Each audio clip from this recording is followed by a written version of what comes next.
नमस्कार दोस्तों। तो आज आपको हम बताएंगे कि क्यों कुछ लोग कबीर साहब को अज्ञानी समझ लेते हैं, अधूरे समझ लेते हैं। क्यों कबीर साहब को वो अच्छी तरह समझ नहीं पाते कि वो क्या बात कर रहे हैं। बाणियाँ उनकी ही लेंगे, अपना जो उल्लू सीधा करना जिसको कहते हैं कि अपनी बात मनवाने के लिए प्रमाणित उनकी ही बाणियाँ लेंगे कि देखो कबीर साहब भी कह रहे हैं। लेकिन सारा कुछ सिद्ध करने के बाद क्या कहेंगे कि हाँ देखो कबीर साहब ये कहते थे, लेकिन उनको उस चीज़ का ज्ञान नहीं था, इसलिए वो किसी सतलोक नामक किसी निम्न लोक में चले जाते हैं और जन्म मरण में फंसे रह जाते हैं। अब विचार करना दोस्तों, आपने देखा होगा कि कोई एक टीचर होता है जो पीएचडी करके आता है स्कूल में, और उसको पूरे स्कूल में हर क्लास के बच्चों को पढ़ाना होता है। वो 10वीं वालों को भी पढ़ाता है, अगला पीरियड जैसे होता है वो 12वीं वालों की कक्षा में जाता है, उसके बाद वो बीएससी वालों को भी पढ़ाता है। तो अलग अलग कक्षाओं में जाके वो अलग अलग बच्चों को ज्ञान देता है, ज्ञान समझाता है, लेकिन उसके ज्ञान में कोई कमी नहीं होती। वो पीएचडी कर चुका है। 10वीं वालों के पास जाके वो केवल 10वीं के सिलेबस के बारे में बताता है, और 12वीं वालों के पास जाकर वो केवल 12वीं के सिलेबस के बारे में बताता है, और बीएससी वालों को जाके वो बीएससी का सिलेबस समझाता है। तो अगर कोई कहे कि देखो उनकी वाणियों में उनके जो ज्ञान वो देते हैं, देखो 10वीं का ज्ञान है, उसमें 10वीं क्लास के बच्चों वाली बातें कर रहे हैं, तो वो बंदा उनको समझ नहीं पा रहा है। वो सोच रहा है कि वो केवल 10वीं तक की बात कर रहे हैं, इसलिए वो 10वीं में ही होंगे, शायद उनके पास 10वीं का ही ज्ञान है। और जो सोचता है कि देखो ये +2 या 12वीं की बातें कर रहे हैं, 12वीं का ज्ञान देते हैं, उनके नोट्स पढ़े होंगे कि टीचर ने क्या लिखा बच्चों को दिया, तो वो अपनी बुद्धि के अनुसार सोचता है कि शायद ये 12वीं तक ही पढ़े हैं। और जो बीएससी वाले हैं, वो उनके बारे में जब कोई पूछता है कि आपके टीचर कौन है, तो वो कहते हैं कि हमारे टीचर ये हैं और उनके ये नोट्स हैं। तो वो देखता है कि ये केवल बीएससी की पढ़ाई पढ़ा रहे हैं।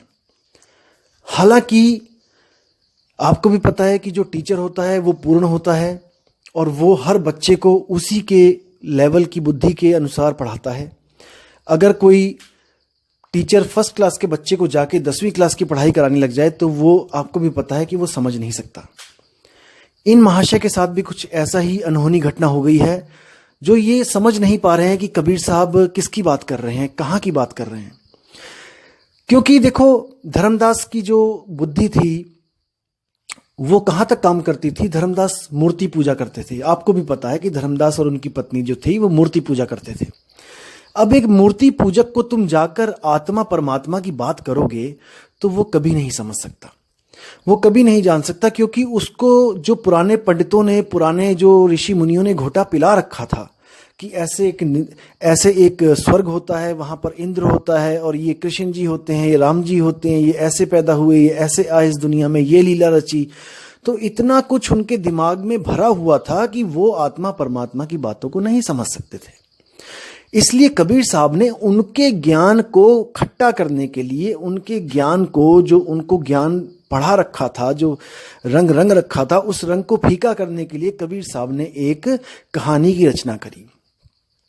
उस कहानी की रचना क्या करी कि एक सत्पुरुष था, सत्पुरुष के द्वारा ऐसे ऐसे हम पैदा हुए, और हम लोग काल के चक्कर में आके यहाँ फंस गए, और वही काल की जो घरवाली है वो शेरावाली माता है, और उसके 3 बच्चे हैं जो ब्रह्मा विष्णु महेश हैं, और उनसे ये सृष्टि चल रही है।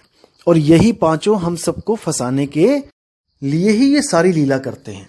जितने भी इन्होंने लीला करी हैं, ये सब जीव को फंसाने के लिए, अपने तक ही सीमित रखने के लिए ये लीला करते हैं। जब ये ज्ञान धर्मदास जी ने सुना और ये भी पूछा कबीर साहब से कि क्या ये सत्य है, देखो एक बार में विश्वास नहीं किया, उन्होंने समझाया कि हाँ यही सत्य है, तो उनके मन से इन 5 के लिए श्रद्धा खत्म हो गई। देखो पहले तो आपकी श्रद्धा खत्म करवानी पड़ेगी, जिन आप पुरानी श्रद्धाओं में लगे हुए हो।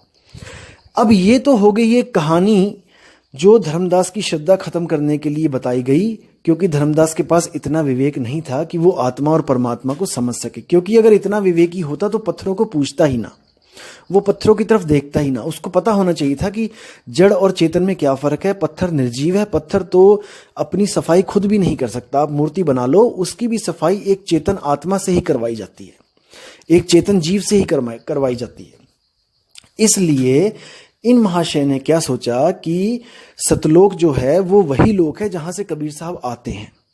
देखो, अब इन्होंने एक वीडियो में और बोला कि जो पुरुष जहां से आता है वहीं तक उसकी सीमित होती हैं शक्तियां, वो किसी और लोक में नहीं जा सकता।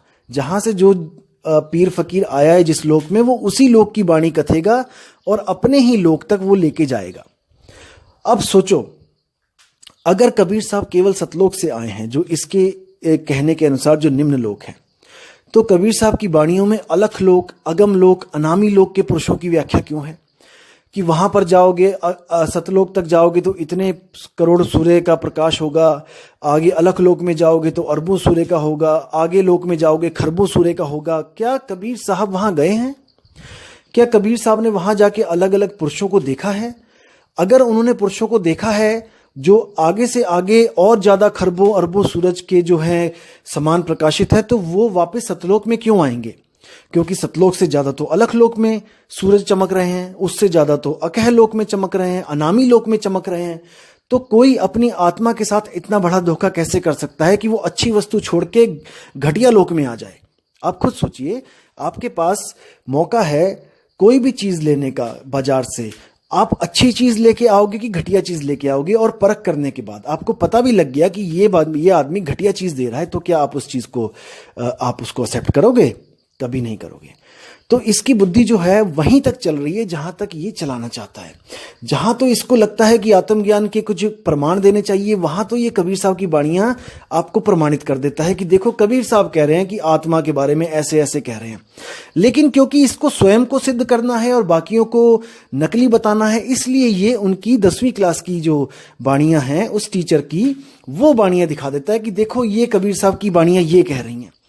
अरे भाई, कबीर साहब 10वीं वाले को भी पढ़ा रहे हैं, कबीर साहब 12वीं वाले को भी पढ़ा रहे हैं, कबीर साहब पीएचडी वालों को भी पढ़ा रहे हैं, क्योंकि वो ऑलराउंडर हैं। उनको सब पता है कि कौन कितने पानी में है। लेकिन आप समझ नहीं पाए, इसलिए आपको ऐसा लगता है कि शायद वो अज्ञानी है। असल में बात यही है, कबीर साहब ने कभी नहीं कहा कि किसी लोक में जाओ, कभी नहीं कहा। सतलोक एक इशारा है, सतलोक एक सैन है। वो कैसी सैन है, वो क्या है सतलोक, मैं आज आपको क्लियर करता हूं।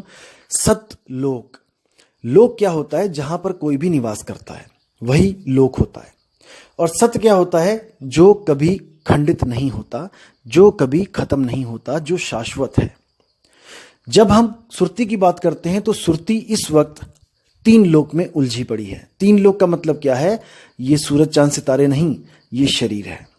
इसी शरीर में 3 लोक हैं। जो पिंडे सो ब्रह्मंडे, जो बाहर आपको ब्रह्मांड दिखाई दे रहा है वही सूक्ष्म रूप में इस पिंड में डिट्टो कॉपी है। तो साहिब कहते हैं, सुरत फसी संसार में तासे परगेव दूर, सुरत बांध स्थिर करो आठों पहर हुजूर। जो सुरती फंसी है इस देह में फंसी है। और 3 लोक क्या है? 3 लोक है देह में, रोम रोम में धाम, सतगुरु बिन ना पाइये सार शब्द निज नाम। अब इन्होंने बोला है कि 3 लोक है देह में, इसी देह में तीनों लोक की कॉपी आपको मिल जाएगी। और सुरती इन्हीं 3 लोक के चक्कर में फंसी है। इन 3 लोक से जो न्यारा, यानी शरीर है 3 लोक, अब शरीर से न्यारा क्या है? वो है आत्मा। जब तक वो आत्मा को नहीं प्राप्त करेगी, जब तक वो इस ही शरीर में रहेगी और इसी शरीर से जन्म और मरण के चक्कर में पड़ी रहेगी। तो दिक्कत यहां पे आती है कि ये अपने अलावा किसी की भी बात को सत्य नहीं मानना चाहते हैं। दिक्कत ये है, ये चाहते हैं कि इनको जो अनुभूति हो गई है बस वही परम सत्य है। ये एक तरह से स्वयंभू बन गए हैं, स्वयंभू। तो स्वयंभू के लिए कबीर साहब ने बोला है कि बड़े बड़े स्वयंभू यहाँ पे आए जिन्होंने बिना गुरु के ज्ञान प्राप्त किया, जैसे महात्मा बुद्ध भी थे। तो उन स्वयंभू, वो स्वयंभू भी उस तत्व को नहीं प्राप्त कर पाए जो निहित तत्व है, जो तत्वों से परे है। उसको तत्व क्यों बोला? क्योंकि उसकी भी कोई हस्ती है। जैसे 5 तत्वों की अपनी अपनी हस्ती है, वैसे ही उसकी भी अपनी हस्ती है, लेकिन वो इन 5 तत्वों जैसा नहीं है। ये 5 तत्व माया के अधीन है, ये बदलते रहते हैं, ये बनते और बिगड़ते रहते हैं। लेकिन वो जो निहित तत्व है वो बनने और बिगड़ने से न्यारा है। वो कभी नहीं बनता बिगड़ता, इसीलिए उसको सच्चा शब्द बोला गया है, सच्ची नाद बोली गई है, सच्ची धुन बोली गई है। लेकिन ये धुन अनहद धुन से कैसे अलग है, ये आपको मैं अगली वीडियो में बताऊंगा, क्योंकि अभी धुन में भी कंसेप्ट क्लियर करना है कि धुन क्या होती है। आधों को तो ये भी नहीं पता है कि धुन होती भी है, और कुछ को पता है कि धुन होती है, लेकिन धुन और धुन में फ़र्क है। सार शब्द की धुन और अनहद धुन में फ़र्क है। वो क्या फ़र्क है वो अगली वीडियो में आपके साथ शेयर करूंगा। तब तक के लिए आप इस वीडियो पे विचार करें, और कोई भी सवाल हो तो आप मुझे मेल कर सकते हैं। साहिब बंदगी सतनाम।